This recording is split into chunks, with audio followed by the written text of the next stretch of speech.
Je pensais pas que c'était aussi spectaculaire.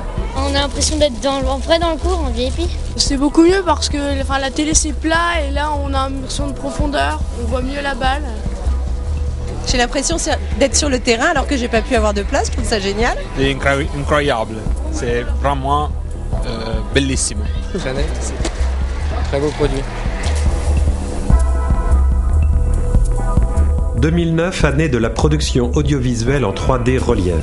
Jamais autant de spectateurs en salle de cinéma, jamais autant d'investissements chez les constructeurs, les producteurs et les diffuseurs de programmes de télévision. De Roland-Garros à Paris au salon Broadcast d'Amsterdam, cette technique audiovisuelle va modifier nos méthodes de travail. Qu'en pensent les inventeurs, les techniciens, les créateurs ?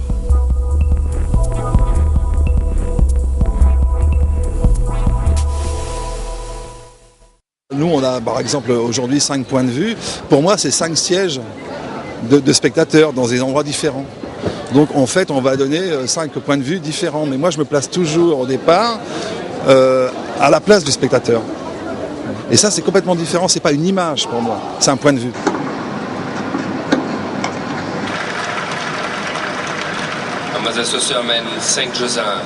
Les 2 premiers éléments qu'on va régler en tant que stéréographe, c'est l'écartement entre les 2 caméras qu'on appelle l'anthrax et la convergence des caméras, car l'endroit où les axes optiques vont se croiser sera ce qu'on appelle le plan d'écran. C'est-à-dire qu'au final, en projection, l'endroit où ces axes se croisent, cet objet va être sur le plan de l'écran. Tout ce qui sera entre le croisement des axes optiques et la caméra sera en jaillissement. Le spectateur aura l'impression que ça sort de l'écran. Et tout ce qui sera derrière ce croisement des axes optiques, le spectateur aura l'impression que c'est derrière l'écran.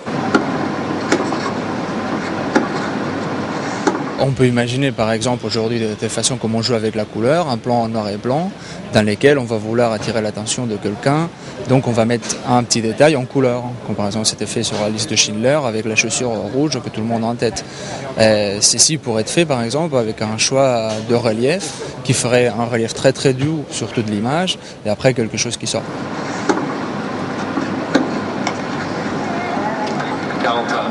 Il y a beaucoup de plans qu'on peut faire en 2D qu'on ne peut pas faire en 3D. Particulièrement les amorces. C'est-à-dire que généralement en 2D, une amorce enrichit le plan, alors que là, elle va créer vraiment quelque chose de trop violent pour l'œil, si elle n'est pas dans le champ qui permet le relief. Grosso modo, si vous filmez le court de tennis et puis qu'un ramasseur de balles passe juste devant la caméra, ça fait quelque chose de très violent. Il faut travailler sur des questions qui ne sont pas directement maîtrisables, qui sont des questions de mise en scène. Et ces questions de mise en scène devront également incorporer dans leur pensée le balayage du regard du spectateur sur un écran. Comment cela va se comporter, qu'est-ce que ça signifie, comment on va faire de cela à la fois une liberté dont vous parliez initialement pour le spectateur, mais aussi une contrainte pour le réalisateur d'en tenir compte.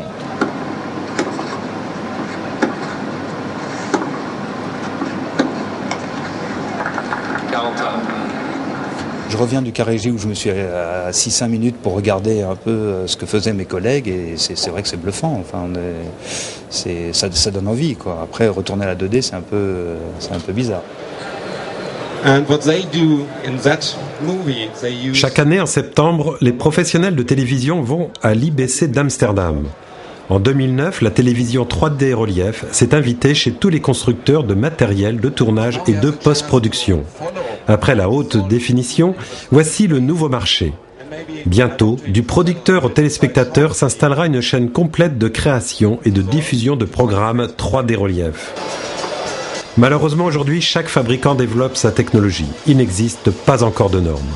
Un des problèmes est que maintenant, vous avez une multitude de systèmes techniques différents. Il faut premièrement régler cette question, essayer de trouver un seul système pour moi. Et ça va prendre du temps. Comme dans toute l'histoire de la télévision, le sport va servir de test. D'abord pour le championnat du monde de football en Afrique du Sud en 2010, puis en 2012 pour les Jeux Olympiques de Londres. Des expériences grandeur nature qui permettront de juger si les technologies sont prêtes et si le public est au rendez-vous. On a à peu près tous les grands studios américains, que ce soit Warner Brothers ou Universal ou Disney, etc., qui sont effectivement venus chez nous, nous voir, nous rencontrer. Nous en font des démonstrations de la 3D de nos équipements. Ils les ont testés et aujourd'hui ils sont en phase d'implémentation pour les prochains films qui sont en train de tourner en 3D. Donc véritablement c'est quelque chose qui est en cours et qu'on va voir être implémenté dans les 2-3 prochains mois ou au moins d'ici avant la fin de l'année. Hollywood a ouvert la voie, la télévision va suivre. Aujourd'hui, les outils numériques sont capables de calculs infiniment complexes. Ils nous transportent dans des univers fantastiques comme jamais dans l'histoire, un créateur a été capable de nous entraîner.